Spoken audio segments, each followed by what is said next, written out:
E é isso aí, Fernando. Estamos então hoje, caríssimos ouvintes, do quarto pilar, ou seja, no último encontro nosso, né, sobre as diretrizes da ação evangelizadoras da Igreja no Brasil, que é o do quadriênio 2019 até 2023.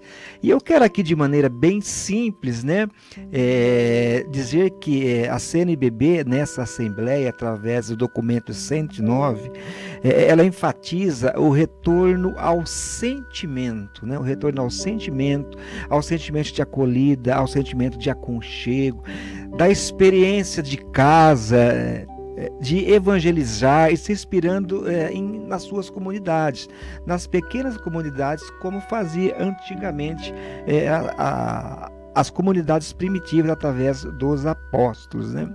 Então, e aí a CNBB fixou em 4 pilares, né? Ação para esse quadriênio, que como a Fernanda já citou, é o pilar da palavra, que é a catequese em si, a palavra a ser estudada, né? O pão, né? Que é a Eucaristia, maior espiritualidade, né? A pilar da caridade, que é uma igreja plena, né? Sendo caridosa com principalmente os mais oprimidos, Sim. aqueles que mais sofrem, né? E o pilar da missão, que é hoje que nós vamos conversar um pouquinho, que é uma igreja sempre viva na ação missionária, ou seja, em estado permanente de missão. Nós não podemos piscar o olho. E quando nós falamos em missão, Fernanda, e você que nos ouve, parece que a gente é até um pouco repetitivo, né? Porque todos nós sabemos que tem necessidade de sermos servos da nossa comunidade, né? Sim. Mas muitos de nós não entendeu ou não atendeu esse chamado ainda, né? Porque ser missionário é ser a própria igreja, é estar em estado permanente de missão, né? Estarmos atentos aos problemas das nossas comunidades, estarmos atentos aos problemas que as escolas, não só a nossa comunidade, a gente pode ser testemunho de Jesus nas escolas, nos hospitais, enfim, aonde você está, né? Sabe por quê, Fernando? Eu digo, principalmente, né, como a gente vem colocando aqui desde o primeiro encontro, no centro urbano, onde esses grandes condomínios, né, esses prédios, tem cidades grandes que tem prédios que moram 5.000 pessoas e às vezes as pessoas não se conhecem, né? Isso. E a igreja também não está chegando lá, mas aí alguém pode perguntar, mas a igreja veio pensar isso agora em 2020? Não, não, a igreja sempre pensou nisso, né? É que agora ela está pensando em ação para que se chegue até essas pessoas, né? Por isso que o Papa vem dizendo e vem pedindo que a gente se una em pequenas células, ou seja, em pequenas comunidades, né? Porque, ou seja, as comunidades eclesiásticas têm que assumir esse papel. O que é comunidades eclesiásticas? Somos nós leigos no serviço de evangelização. E qual que é o papel nosso como leigos? Fazer aliança de amor para construir um laço maior com essas pessoas que hoje talvez a igreja não consiga chegar. E por que talvez a igreja não consiga chegar? Um dado importante, Fernanda, e você que nos ouve, fonte da CNBB de 2018, nós temos aproximadamente no Brasil 27.300 padres para uma população católica estimada em 120 milhões de pessoas. Então, fazendo uma conta bem rápida, aí seria um padre para cada 5.000 habitantes. Mas desses 27.300 padres, Fernando, tem muitos padres que estão doentes, Sim. tem muitos padres que estão trabalhando em ações missionárias, tem muito padre que estão dando aula, né, nos seminários.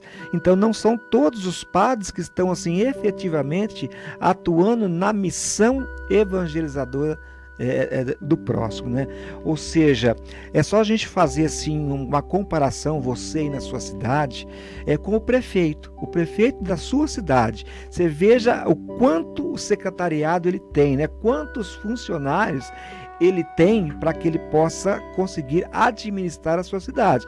Então imagina um pároco, né? Um padre numa cidade de 5, 10, 15 mil habitantes, sozinho para cuidar de todo o rebanho católico da sua cidade. É difícil, por isso que nós temos que atender esse chamado. Nós leigos não podemos deixar apenas para o sacerdote, para os ministros, para os diáconos. Não, nós leigos, através dos primeiros sacramentos, especialmente o batismo e a crisma, nós já estamos aptos à preparação, não aptos a ser missionário, mas a partir do momento que você recebeu o batismo e a confirmação do crisma, você já está apto a se preparar para ser missionário.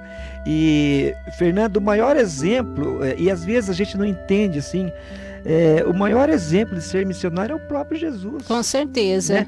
Qual foi a missão de Jesus aqui na terra?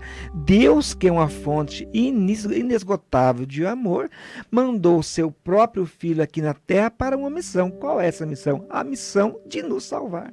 Né? Jesus veio e salvou a humanidade, né? E nós muitas vezes na correria do dia a dia não percebemos isso.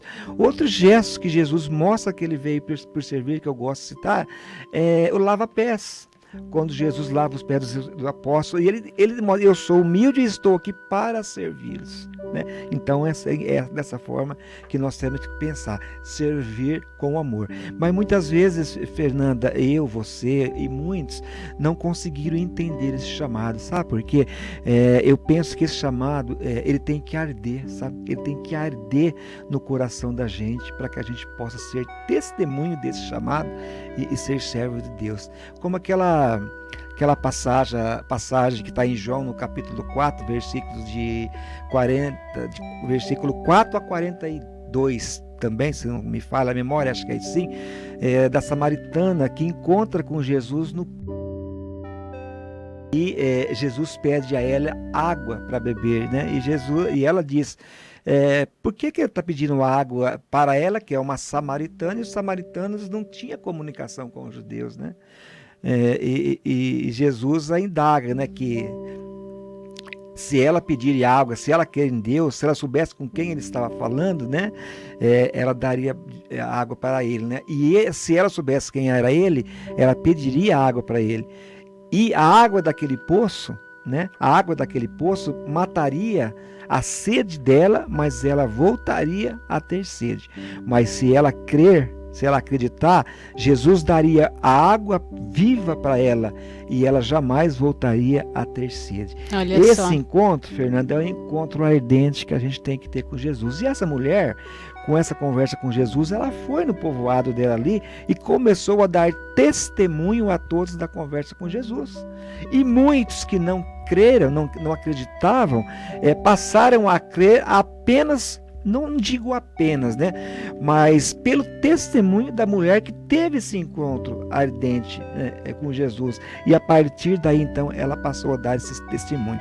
Então eu digo sempre que a gente pode e tem condição de ter esse encontro, só que esse encontro com Deus aí é com você e ele, é comigo e com ele. A gente não pode, eu não posso proclamar esse encontro entre vocês. É individual, né, Gildo? Aí, Fernanda, você quer, você pede e o Espírito Santo vai proclamar esse encontro. Com certeza. E com certeza você vai entender o chamado. Ô, Gildo, e também, olha só, a gente está vivendo aí um momento totalmente diferente, né? Pelo menos para muitos de nós aí, né? Estamos aí nessa nova realidade. E como que a gente pode aí não perder, na verdade, esse ardor missionário? Porque nós não podemos estar em saída neste momento, né? O que devemos fazer, Gildo? Fernanda, nós estamos assim vivendo um momento muito diferente, onde a gente está fazendo missões através de telas. É um momento diferente, porém é um momento de reflexão. A tua pergunta veio sensacional. Por quê, Fernanda? Nem todos podem vir à igreja, mas pode vir à igreja. Sim. Né? Você pode pegar sua senha aqui, pode vir à igreja.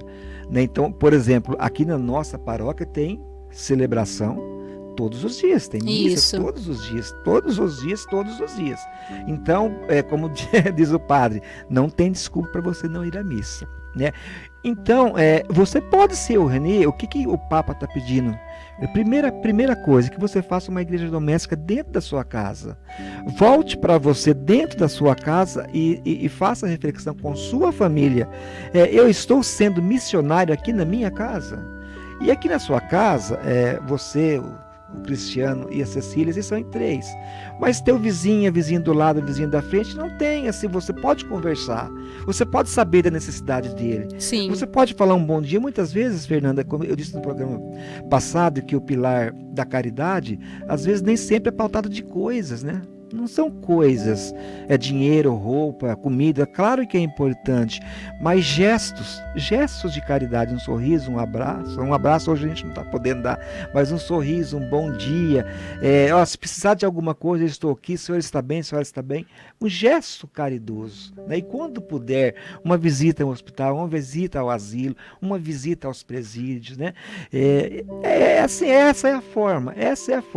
O Papa Francisco está, Fernanda, dizendo que nós temos que ser uma igreja. A propósito, o pilar da palavra, o pilar da missão, Fernanda, ele tem como o símbolo a porta, sabe? As portas. Então, o Padre Francisco está pedindo que as portas da igreja sejam portas de acolhida, mas também porta de envio, uma igreja que saia. E aí, né, cada comunidade, cada pastoral busca nesse momento que nós estamos vivendo, a sua possibilidade de estar fazendo ação missionária, mesmo com a pandemia, respeitando. E trabalhando a sua realidade, né? Os cuidados, né?